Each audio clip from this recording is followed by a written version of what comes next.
Yo, what's up guys? My name is JT and we're going to open up this box right here on Model Railroading the Southwest. Alright, so let's go ahead and open this up. You can probably tell what it is already based on the box, maybe. Ton of packaging. Here's the invoice there. Here we have two of the brand new Pico Krauss Maffeis, both with sound. This one's 9,000. And here we have the other, which is numbered 9001. So let's go ahead and open these up. Okay, so here we have it. Here we have the brand new Pico Krauss Maffei. This one has sound and it's also numbered 9000. I have 9001 and I may buy 9002. I don't know. I just figured I'd start off with two, and if there was still some left over, I might pick up 9002. I don't know. But here we go. Let's go ahead and open this up. Well, first let's take a look at the box. So I showed you guys this side earlier. So there is the part number and all that stuff. There's this side of the box. Interesting that it's set up this way. There's the other side. And it's pretty much a plain box. I figured this on being a little more, I don't know, more extravagant or something. I don't know how else to describe it, but yeah, like I said, it's a little plain. It's cool, but whatever. Let's go ahead and open this up. So the way you open up this box is you gently slide the inner box from the outer sleeve out, and there it is. That is a really good looking engine. I can already tell this thing's going to be really, really detailed. So this box reminds me a lot of Broadway Limited's boxes. Their newest run of the GS4 is different, but this one, it has the cardboard and then the plastic inner clamshell packaging. And then on here, you'll see that there is a small slot. And in here, you'll find the owner's manual and stuff. So it's a small little, like an envelope, cardboard envelope. Open that up here. So you have the instruction manual here. And then you have this little advertisement for Pico, track and all whatnot. It says that there's a firmware update that should be done. And over here is for the sound file. Here's an exploded diagram. It's in many different languages.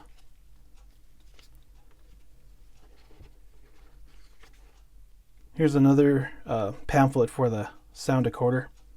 And here is a quick start for the sound functions. All right, so let's go ahead and open up this model and take a look. This out, you would just pick it up and just hold your hand underneath and gently pull out the engine.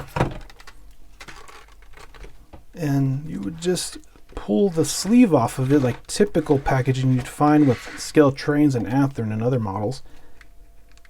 What you'll find up here is an extra set of wheels that have traction tires, and that's taped in there, so I'm not going to take that off. There's a tab here that you pull out. Slide that over. And there it is. Wow, would you look at that? Okay, so I already opened up one of the other boxes. And what I found is there's this little piece of plastic underneath. If you watched my GS4 video from Broadway Limited, it has a similar piece of plastic underneath. So there's nothing to unscrew. You just simply lift up the model, and it's sitting on these little pegs here to keep it from rattling around in the packaging. All right, let's go ahead and take a closer look at this model. So here I have both of these side by side, and I am in complete awe. These things are magnificent. They are very well detailed. The paint is flawless. There's nothing wrong with these models whatsoever. There's nothing in the bottom of the box. I'm very happy about that. So I just wanted to show you guys these side by side so you guys can take a look at them. Now I'm going to put one of these on the Lazy Susan and we're going to take a closer look.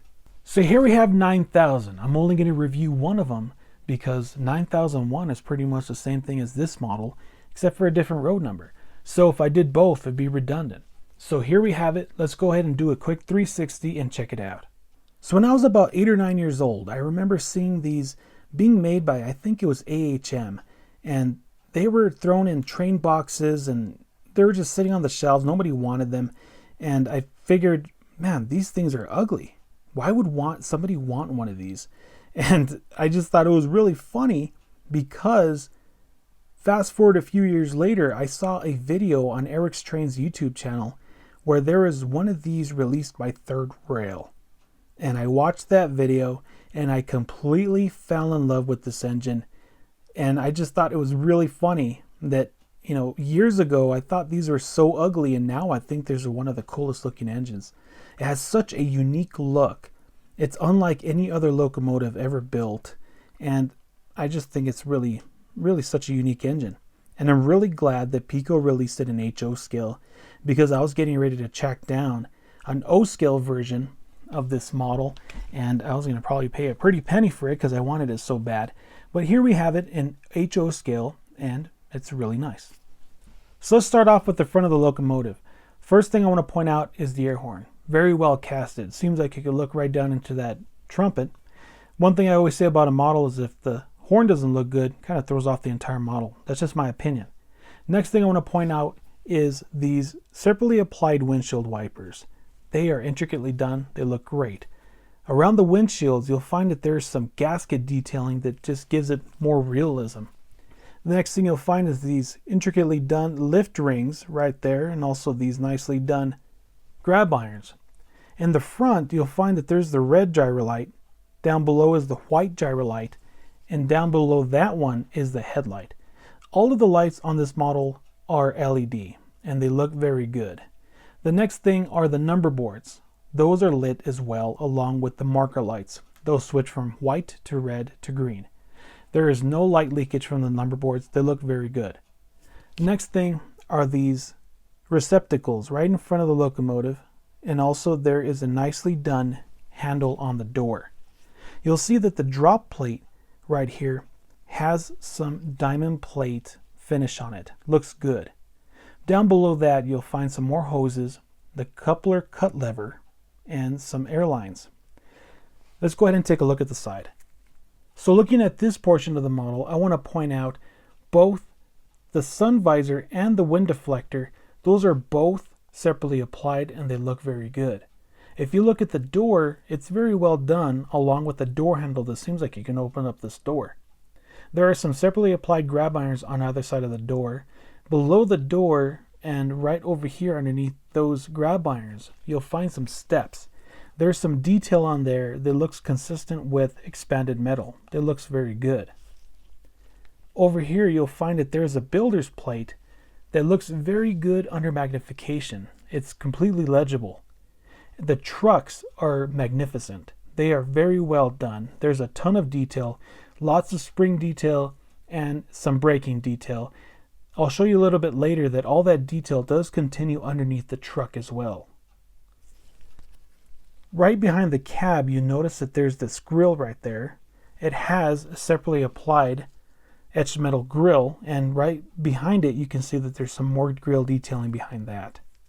So looking at the side of the model, I want to point out the grills again. Looking at this one and this one, those are both separately applied etched metal grills, and also they're a little bit recessed, so you can see some grill detail a little further back. These ones are molded into the model, but they look good nonetheless. Further down over here, you'll find that there's some more separately applied grab irons and the doors, along with those really cool looking handles. Further down right here, you'll see that there is a fuel filler cap, and right below that, you can see that there are some sight gauges for the fuel tank. If you look at all of these portholes, you can see that later on that they're all lit up. The whole engine compartment room is lit up with LEDs. Looking at the rear of the locomotive, you can see that there is a pretty decent amount of detail. Over here you'll find that there's a rear light that does light up. There's 4 receptacles there near the door. Right below the door there is a drop plate that does have diamond plate detail. Down below that are some hoses and the coupler cut bar detail as well. The engineer's side does look similar to the conductor's side. I did want to point out that every porthole that you see on the engine has some engine compartment detailing, which is pretty cool. And you can see that when it's lit up in a dark area.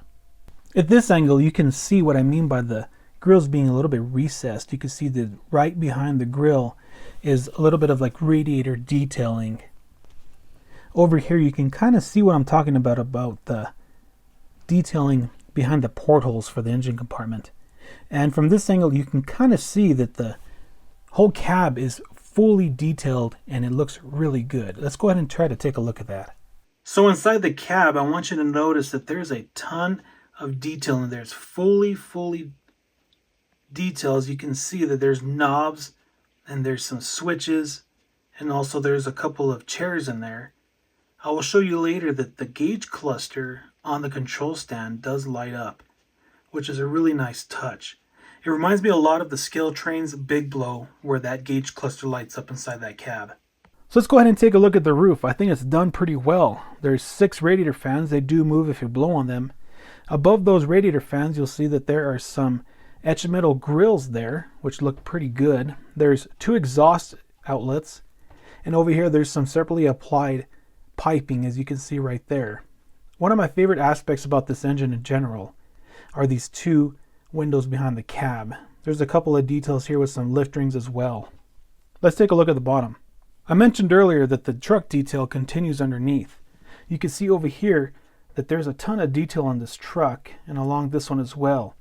Over here you can see that there's a bell, and also there's some frame detail all along the bottom of it as well. Let's go ahead and take this over to the layout and see how it sounds.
So you've seen these models up close and personal, you've seen them go down the track, and you've heard what they sound like.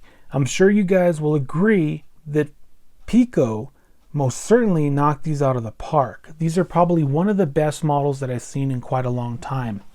These probably stack up next to the Scale Train's Big Blow. They are very on par with each other when it comes to details and just, everything about them. Very, very good model.